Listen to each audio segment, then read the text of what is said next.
미국 뉴욕의 브루클린에 폴리머스라는 교회가 있습니다. 100년이 넘는 역사를 가진 교회입니다. 오래전에 어떤 할머니가 예배가 끝나기 전에 손을 듭니다. 목사님, 왜요? 예배가 안 끝났는데요. 이따 얘기하세요. 했더니 목사님, 죄송하지만 마지막으로 딱 한 번 부탁을 하는데 제가 강단에 나가서 간증을 하면 안 되겠습니까?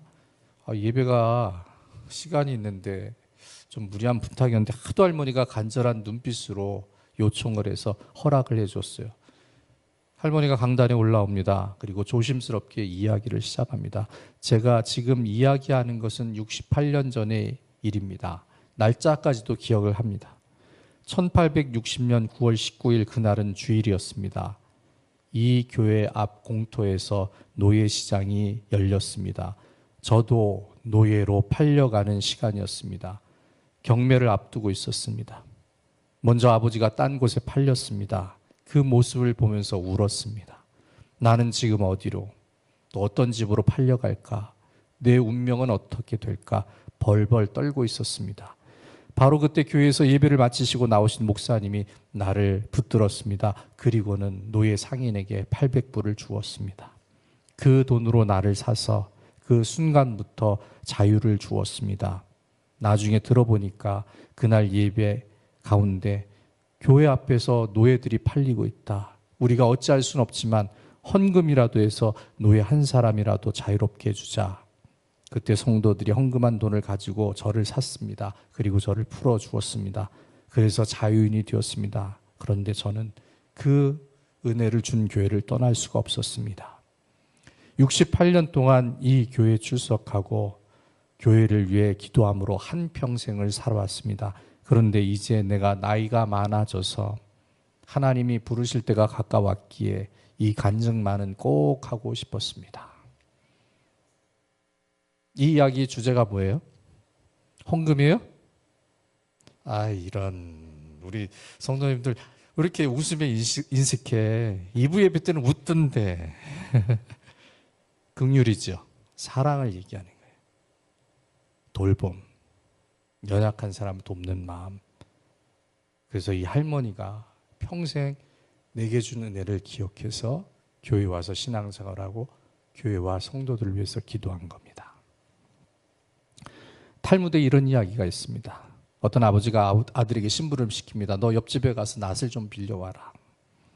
아들은 이웃집에 그 기구를 빌려러 갔는데 거절을 당하고 빈손으로 돌아옵니다.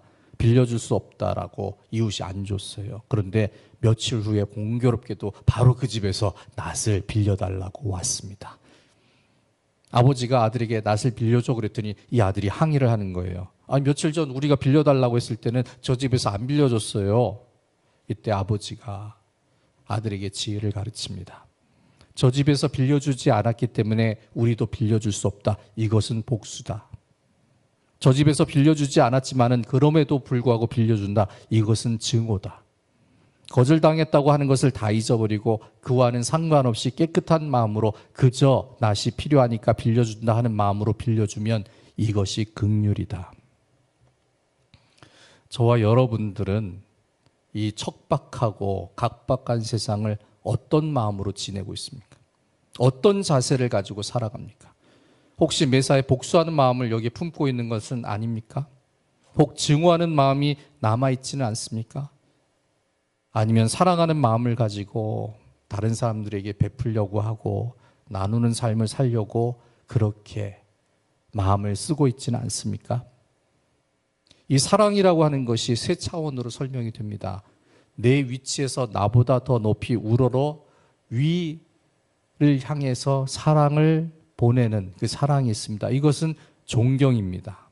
경외한다라고도 말을 합니다. 높이는 사랑이죠. 또 수평적으로 친구를 대하듯이 또 부부가 사랑을 하듯이 1대1로 주고받는 사랑이 있습니다. 그리고 마지막 하나는 무엇일까요? 내가 높은 위치에 있지만 낮은 위치에 있는 사람을 사랑으로 은혜로 베풀어 주는 것이 있습니다. 그런데 여기서 높은 위치라는 것이 나이가 더 많아서 높다는 것이 아닙니다. 돈이 더 많아서 높다는 것도 아니고 능력이 남들보다 많아서 높다는 뜻도 아닙니다. 이것은 성품을 말하는 겁니다. 더 나은 성품으로 나보다 좀 덜 된 사람을 향해서 그 사람을 사랑해주고 생각해주는 것을 말하죠. 이런 마음을 가지고 다른 사람을 대하는 것이 긍휼입니다. 산상수훈에서 예수님께서 강조하신 것은요, 축복 자체가 아니죠. 그 축복을 가져오게 하는 그리스도의 품성, 그리스도인으로서의 갖추어야 하는 성품을 말하고 계신다는 겁니다. 물론 주님은요, 우리가 복 있는 삶을 살기를 원하십니다. 하지만 예수님의 관심은 복을 받아라, 복이 있다, 그 복을 선언하는 것에만 있지가 않다는 거예요. 예수님께서는 우리가 그리스도인이니까 어떤 성품을 가지고 살아야 할지, 어떤 덕목을 갖춰야 할지 이것을 원하신다는 거예요. 이런 복, 저런 복을 만나야 하는 복의 종류와 모습을 말씀하신 것이 아니라 이런 덕목을 갖춘 그리스도의 품성을 가진 자로 세상을 살아가는 모습이 있느냐 없느냐 이것을 생각하고 계신다는 겁니다. 주님이 말씀하신 산상수훈은요, 천국 시민의 대헌장으로 일컬어지는 말씀이에요. 그리스도인의 삶의 윤리와 신앙에 대해서 가르쳐주고 있기 때문입니다. 모세가 시내산에서 십계명을 삶의 현장으로 받아들였습니다. 그런데 예수님은 그 후에 갈릴리의 한 산에서 산상수훈을 통해서 삶의 헌장을 우리에게 베풀어 주신 겁니다. 그래서 유대교인들은 십계명을 가장 중요한 삶의 기준으로 지키게 됩니다. 우리 그리스도인들은 이 십계명을 넘어서요, 산상수훈을 삶의 지표로 삼아야 한다는 것이죠. 그래서 산상수훈은 율법보다 진일보한 성숙한 삶의 기준이 되죠. 오늘 말씀하시는 것이 다섯 번째, 긍휼이 여기는 자라는 것이죠. 근데 여러분, 긍휼이 이 기독교에만 있는 덕목이 아닙니다. 불교에서는 부처를 어떻게 얘기하죠? 대자대비하다라고 합니다. 유교에서는 어질다는 인을 강조합니다. 하지만 기독교가 말하는 긍휼은 이 세상 종교에서 강조하는 덕 있는 모습과는 질적인 차이가 있습니다. 기독교에서 말하는 자비가 무엇일까요? 그것은요, 내가 무능하고 내가 할 수 없고 내가 어찌할 수 없는 사람인데 그 상황과 사정과 형편을 심각하게 경험했는데 나로는 도저히 헤어나올 수 없는 인생의 어둠에서 주님의 은혜의 빛을 만나, 내가 주님 때문에 주님의 도움으로 일어서는 자가 되고 회복하는 자가 되고 어려움을 극복하게 되었구나 하는 그 은혜를 체험하게 하는 상태가 기독교의 자비라는 거예요. 알다시피 인생은 우리 스스로 구원을 얻지 못합니다. 자기 힘으로 자기 앞가림을 절대 할 수 없죠. 그렇죠? 우리 장로님들, 원로 장로님 그렇잖아요. 나이가 먹을수록 옆에서 챙겨준 사람이 있는 게 얼마나 다행이에요. 그렇죠? 그런데 꼭 얘기하잖아요. 우리 권사님들이 새끼만은 먹지 말아달라. 삼식이는 싫다고. 그렇죠? 그래서 나이 든 사람은 한 끼 정도는 밥을 차릴 줄 아는 기술을 익혀야 된다는 거예요. 권사님들이 너무 잘해 주시는구나. 우리 장로님들이 아멘을 안 하신 거 보니까. 우리 어머니가 저 신혼 때에 잠깐 제가 1년 얹혀 살았는데 우리 사모 앞에다 두고 이런 말을 한 거예요. 시험 들었어요. 그때 우리 사모가. 야, 난 네가 차려주는 밥이 너무 맛있다. 이게 칭찬이에요? 칭찬이 아니에요, 여러분. 평생을 남을 챙겨주니까 내가 차려준 밥보다 남이 챙겨주는 밥이 이렇게 맛있는 줄 몰랐던 거예요. 그런데 초보 며느리 입장에서는 두려운 거예요. 왜? 할 줄 아는 게 없잖아요. 그렇죠? 공감을 안 하시네.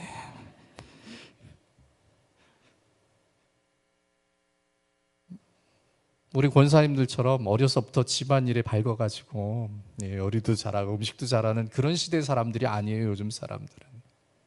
그게 다르다는 거예요. 그러니까 긍휼이라는 것이 무엇이냐?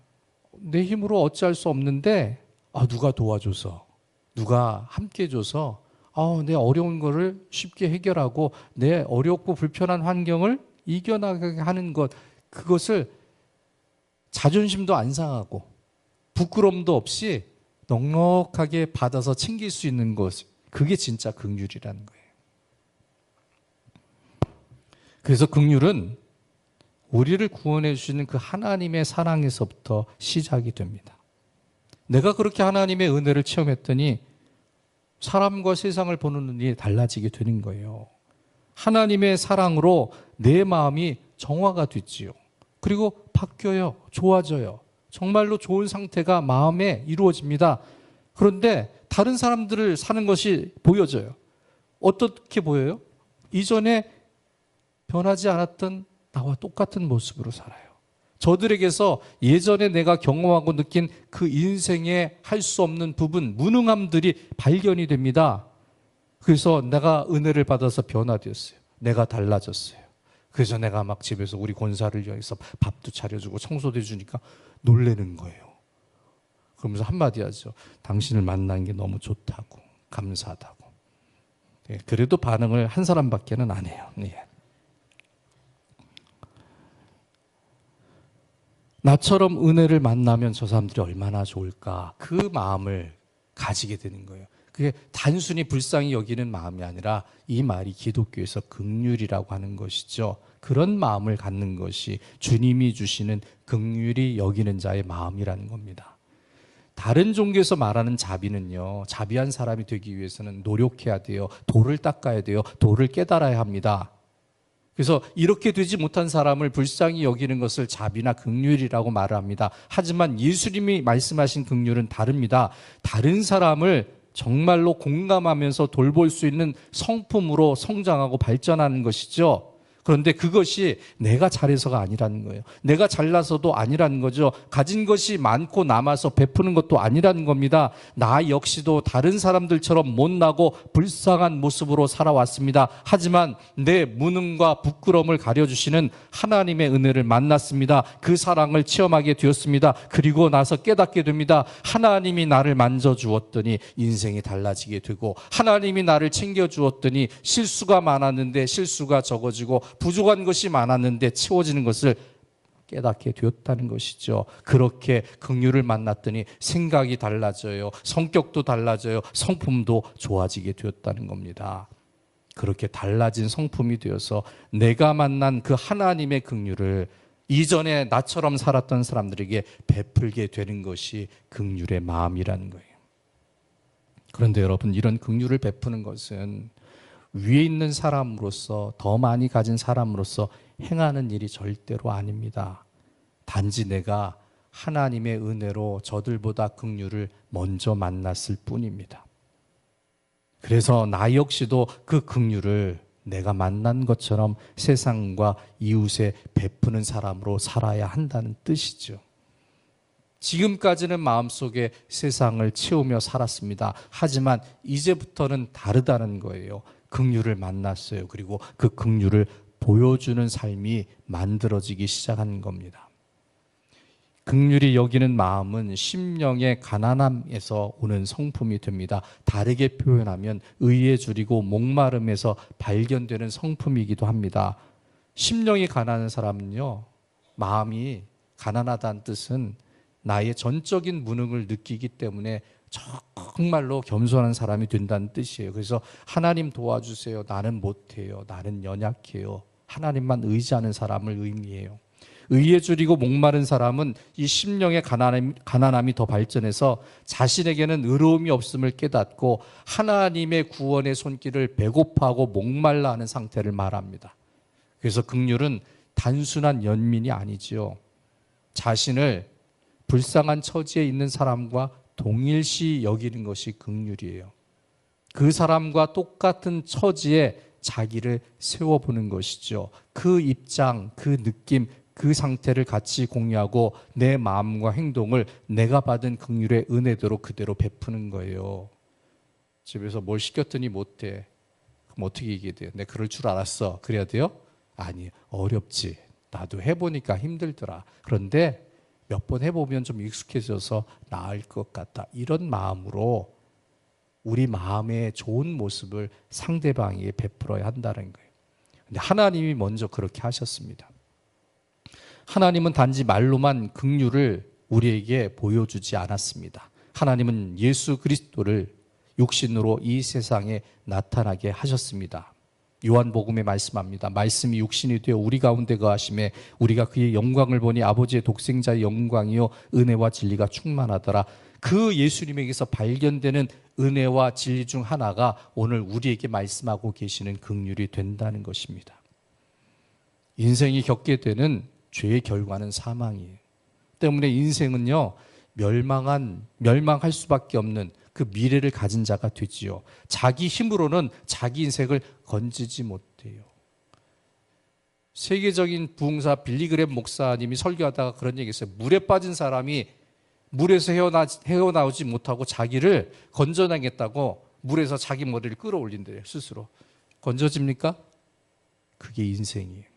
자기 힘으로는 자기를 구원하지 못해요. 그런데 하나님께서 그런 인간을 불쌍히 여기시고 아들 예수 그리스도를 통해서 죄와 저주, 가난과 질병에 매인 인생을 건져주십니다. 긍휼의 마음 때문에. 예수님은 이 세상에 오셔서 목자 없는 양과 같이 유리하며 고생한 사람들을 보시며 민망히 여기셨습니다. 그리고 이런 사람들을 사랑하셨어요. 십자가 대속연총으로 해방시켜 주시죠. 그리고 긍휼을 통해 우리의 연약함을 친히 담당해 주셨습니다. 그 때문에 십자가는 하나님의 자비하심과 긍휼하심의 절정이 되고 극치가 됩니다. 그래서 우리는 하나님의 긍휼이 우리에게 얼마나 큰 복이 되는지를 깨달아야 합니다. 그리고 깨닫는 것에서 지나서 긍휼을 따라가는 성장, 또 성숙의 모습으로 달라지는 신앙이 되어야 합니다. 왜냐하면 여러분, 저나 여러분 모두가 하나님의 성품을 닮았어요. 이런 우리에게 신의 성품에 참여하는 모습이 있어야 되지요. 베드로 사도는 신의 성품에 대해서 이렇게 말씀합니다. 그의 신기한 능력으로 생명과 경건에 속한 모든 것을 우리에게 주셨으니 이는 자기의 영광과 덕으로서 우리를 부르신 이를 알므로 말미암음이라. 이로써 그 보배롭고 지극히 큰 약속을 우리에게 주사 이 약속으로 말미암아 너희가 정욕 때문에 세상에서 썩어질 것을 피하여 신성한 성품에 참여하는 자가 되게 하려 하셨느니라. 세상에서 썩는 인생으로 끝나는 것이 아니라는 거예요. 신성한 성품, 하나님의 성품에 참여하는 자가 된다는 것이죠. 그래서 예수님께서 우리를 이 신성한 성품에 참여하는 자가 되도록 만들어 주신다는 것이죠. 은혜를 주셔서 신의 성품에 참여할 수 있도록 인도해 주신다는 거예요. 왜 신의 성품에 들어가야 합니까? 좋아서예요. 하나님의 성품은 좋은 것이기 때문에 그래요. 그래서 거기에 가야 되는 거예요. 의무감이나 그렇죠? 세금 내는 것이나 열심히 땀 흘려서 하나님 앞에 드려지는 것이 아니에요. 하나님이 좋은 것을 주시기 원하시기 때문에 그 하나님의 성품에 들어와야 한다는 거예요. 오늘 말씀도 똑같습니다. 예수님은 우리가 하나님이 원하시는 성품에 참여하게 하십니다. 왜요? 긍휼을 가진 자가 되어서 어떤 사람이 되기를 원하시기 때문에 복 있는 자가 되기를 원하시기 때문입니다. 그래서 그리스도인들은 하나님의 긍휼을 체험하고 그 긍휼에 참여를 해야 합니다. 그리고 진심에서 우러나오는 예수님처럼 그 마음으로 이웃에게도 긍휼을 베풀 수 있어야 합니다. 먼저 자기의 무능한 신세와 처지를 긍휼의 은혜로 돌봐주시는 주님을 만나서 힘을 얻고 있어야 합니다. 그 다음 우리와 같은 처지에 있었던 사람들을 내가 받은 긍휼로 그들에게 긍휼을 베풀 수 있어야 한다는 거예요. 야고보 사도는요, 긍휼을 행하지 아니하는 자에게는 긍휼 없는 심판이 있으리라. 긍휼은 심판을 이기고 자랑하느니라고 말씀했습니다. 마태복음에서는 너희가 각각 마음으로부터 형제를 용서하지 아니하면 나의 하늘 아버지께서도 너희에게 이와 같이 하시리라 말씀합니다. 또 마태복음 9장 13절에서는 긍휼을 배우라고 하십니다. 너희는 가서 내가 긍휼을 원하고 제사를 원하지 아니하노라 하신 뜻이 무엇인지 배우라. 나는 의인을 부르러 온 것이 아니요 죄인을 부르러 왔노라 하시니라. 긍휼을 영어로 심파시라고 해요. 죄송합니다. 저는 여러분과 같이 옛날 사람이라 영어 발음이 안 좋아요. 그거 이해하셔야 돼요. 예, 이해하셔야 합니다. 우리 딸 좀 영어 좀 한다고 해요, 걔가. 근데 교만해가지고 어디 가면 저 사람 발음 안 좋다고. 외국에 가면 이제 이민자들이 많잖아요. 필리핀 사람들이 영어를 잘해도 발음이 나빠요. 막 불평해. 못 알아듣겠다고. 그래서 제가 영어로 얘기하잖아요. 못 알아들어요. 그리고 어떨 때는 제가 영어로 나한테 뭐라고 그래요. 영어를 모르니까 모르는 것 같은데 가만히 생각하면 나를 욕하는 거예요. 영어를 못하지만 필요한 단어라. 긍휼을 심파시라고 해요. 이 심파시에서 심은 함께를 의미하는 투게더를 뜻합니다. 그리고 파시는 이 고통을 뜻하는 말이에요. 그래서 이 말의 뜻이 뭐냐? 고통을 함께 경험한다는 의미를 가지고 있어요. 히브리어로는 세테크라는 말에서 나온 거예요. 근데 여기에 아주 중요한 신학적 의미가 있어요. 여기에는 사람 생각의 수준을 뛰어넘는 높은 하나님의 마음, 그리고 아버지가 자녀를 사랑하는 극진한 사랑이 하향적이고 수직적인 넓고 큰 사랑으로 베풀어진다는 뜻을 가지고 있어요. 어려워요? 무슨 뜻이냐면 다른 사람의 마음으로 들어가서 다른 사람의 아픔이 내게 전달되어서 내 가슴이 저며지는 거예요. 건성으로 듣는 게 아니에요. 예? 옛날 그 유명했던 드라마 아프냐? 나도 아프다. 이게 공감되는 거예요. 공감되는 거. 아이가 아파서 숨을 몰아쉴 때 어머니나 아버지가 옆에서 그 아이를 보고 마음 아파하는 것과 같습니다. 차라리 내가 아픈 것이 낫지 내 가슴이 마구 저미는 이런 아픔을 느끼는 것이 긍휼의 마음입니다. 그래서 긍휼을 가진 사람에게는 상대방의 고통, 상대방의 고도, 상대방의 아픔이 자기에게 그대로 전달이 됩니다. 그렇게 상대방의 처지에 들어가서 상대방을 이해합니다. 상대방의 고통을 그대로 같이 느낍니다. 이런 것이 긍휼이고 이런 긍휼은 바로 우리를 향한 하나님의 마음을 느끼는 거예요. 십자가에서 우리 때문에 고통당하시는 그 마음, 우리가 어렵고 힘들어서 죽고 싶어 할 때의 그 마음, 하나님이 똑같이 느끼고 공감대를 가져주시고 우리도 그 마음을 배워서 다른 사람들에게 그러한 것을 베푸는 것이 긍휼입니다. 그런데 마태복음 5장 48절에 이런 말씀이 있습니다. 그러므로 하늘에 계신 너희 아버지의 온전하심과 같이 너희도 온전하라. 하나님이 믿음을 가진 사람들에게 온전하라고 말씀하세요. 근데 여러분 온전해지기가 너무 어렵잖아요. 어떻게 완벽해져요? 그것도 믿음으로 어떻게 완벽해져요? 어떻게 하나님처럼 돼요? 하나님을 닮아가는 것도 따라가는 것도 어려운데 하나님처럼 온전해지라는 것이 가능한 일이겠습니까? 하지만 앞에 이런 설명이 있습니다. 이같이 한즉 하늘에 계신 너희 아버지 아들이 되리니 이는 하나님이 그 해를 악인과 선인에게 비추시며 비를 의로운 자와 불의한 자에게 내려주심이라. 비를 의로운 자와 불의한 자에게 내려주심이라. 이게 무슨 뜻이에요? 악한 자의 땅에도 선한 자의 밭에도 똑같이 비를 내려주십니다. 악한 자에게도 햇빛을 주시고 선한 자에게도 햇빛을 주십니다. 우리의 모든 환경에 하나님이 주신 가능성이 있고 또 우리도 이런 하나님의 마음을 본받아서 이 하나님의 성품을 따라가야 한다는 거예요. 네가 그렇게 했어? 그래서 난 안 해. 그런 게 아니에요. 네가 그렇게 했음에도 나는 해준다? 그것도 아니라는 거예요. 다 잊어버리고 하나님 마음을 따라서 도와주고 마음 써주고 함께 해준다는 것이죠. 하나님의 은혜를 먼저 받은 사람으로서 크고 넓은 마음이 되어서 다른 사람을 불쌍히 여길 수 있어야 한다는 거예요. 특별히 탕자의 비유가 있죠. 탕자가 집을 나가요. 참으로 못된 아들의 전형적인 모습이에요. 지금도 여러 어른들이 그런 얘기를 해요. 자식 새끼 하나 있는데 내가 이렇게 건강하고 죽을 날도 가깝지 않은데 어차피 자기 줄 거니까 미리 달라고 하면 그렇게 섭섭하대요. 저는 줄 것이 없어서 뭐 섭섭한 건 못 느끼는데 그런가 봐요. 근데 공감이 될 것 같아요. 어느 날 내가 살고 있는 집을 우리 딸이 아빠 나 줄 거니까 좀 땡겨 쓰자 그러면 제가 기분이 좋을 것 같지 않아요. 그렇죠? 아빠 나 대학원 가야 되는데 집 돈이 없으면 좀 대출 좀 받아. 내가 나중에 어차피 나 줄 거니까 내가 갚을게. 이러면 기분이 좋겠어요? 딱 그거예요. 이 탕자가 그런 거예요.